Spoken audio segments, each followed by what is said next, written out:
vruta mea se primna, un cântic de vreare vruta mea-și cânta. It pădurii vruta mea se primna, un cântic de vreare vruta mea-și cânta.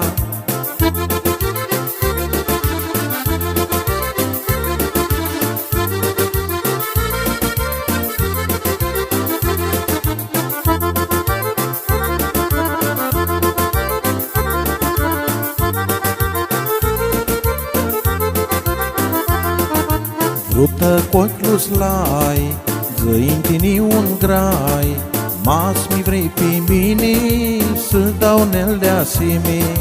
Vrută cu slai, zăintini un grai, mas mi vrei pe mine să dau nel de asime.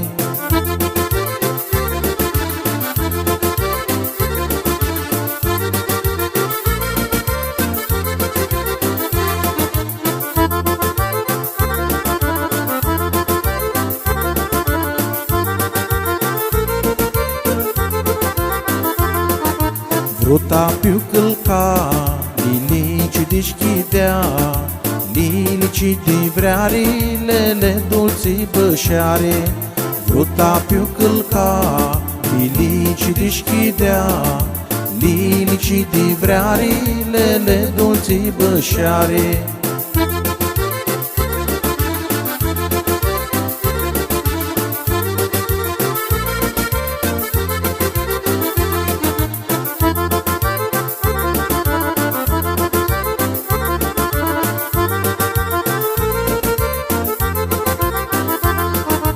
It pădurii vruta mea se primna, un cântic de vreare vruta mea-și cânta.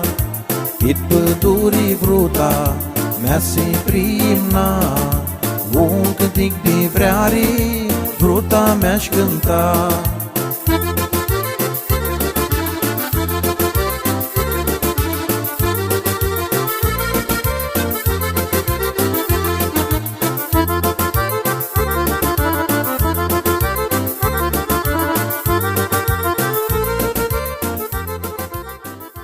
Această melodie a fost difuzată la Radio Constanța încă din anii comunismului cu frații Ciobănică și după 1989 până în prezent la Radio Doina și Radio Constanța cu Gigi Ciobănică.